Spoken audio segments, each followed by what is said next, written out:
আমাদের সমাজে অনেকে পীরের মুরিদ হওয়া ফরজ মনে করে, মুরিদ হয়। এটা ইসলামের দৃষ্টিতে কি? এটা আমাদের দৃষ্টিতে ভালো।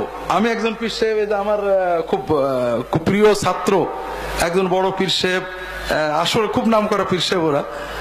আমাদের দৃষ্টিতে এটা খুবই ভালো। কি বলেন?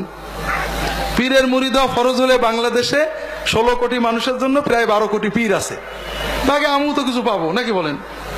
তবে আপনাদের ঈমান নষ্ট হবে। পীরের মুরিদ হওয়া, প্রথম কথা হলো পীর বলে কোনো জিনিস কোরআন সুন্নায় নেই, আর মুরিদ হওয়া বলে কোনো জিনিস কোরআন হাদিসে নেই।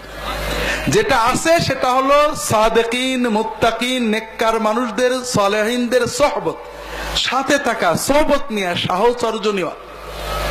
পীর শব্দ এবং মুরিদ শব্দ দুটো শব্দই সুন্নাহ বিরোধী। আর সবচেয়ে মুশকিল হলো সুন্নতের বাইরে যাই জন্ম নেয় তাতেই সমস্যা হয়। কিন্তু আমরা ব্যাখ্যার জন্য বলছি, পীর বলতে আমরা যখন পীর জন্ম হলো, পীর পদ্ধতি চালু হলো, যখন ইসলামের ধ্বংসের দিক হলো, তাতাররা সব ধ্বংস করে দিল, সমাজে আলেম ওলামা মাদ্রাসা কমে গেল, তখন আল্লাহর কিছু ভালো নেককার মানুষ গ্রামে গঞ্জে মানুষদেরকে দিনের দাওয়াত দিতেন, শেখাতেন, গ্রামে গঞ্জে পড়ে থাকতেন। এদেরকে ফার্সি ভাষায় পীর বলা হতো, আরবিতে শায়েখ মানে উস্তাদ। কথা বোঝেননি? মানুষ তাদের সোহবতে যেত। পীরের হাতে বায়াত হওয়া কিন্তু কোনোদিন ইসলামে ছিল না, সোহবত নেওয়া ছিল।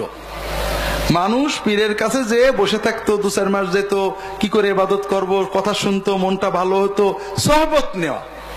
আর এখন হয়েছে কি, হাত দিয়ে বায়াত হওয়া। রাসূলুল্লাহ সাল্লাল্লাহু আলাইহি ওয়াসাল্লাম বায়াত নিতেন রাষ্ট্রপ্রধান হিসেবে, নবী হিসেবে।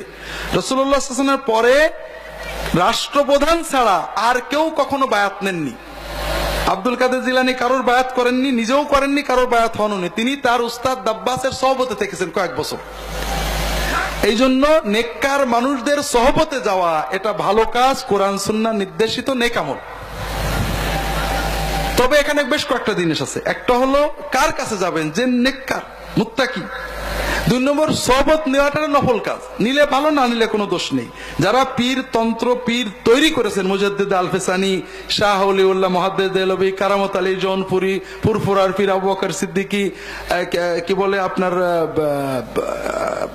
সৈয়দ আহমদ বেরেলভী, আশরাফ আলী থানভী রাহিমাহুমুল্লাহ তাআলা আজমাইন, সবাই বারবার বলেছেন পীরের মুরিদ হওয়া কোনো ফরজ ওয়াজিব কিচ্ছু না, এটা সুন্নাহ নির্দেশিত সোহবত নেওয়ার অর্থে একটা নেক আমল। কথাকে বুঝতে পেরেছেন? মুরিদ হওয়ার মাধ্যমে, মুরিদ মানে চাই। মুরিদ মানে কি?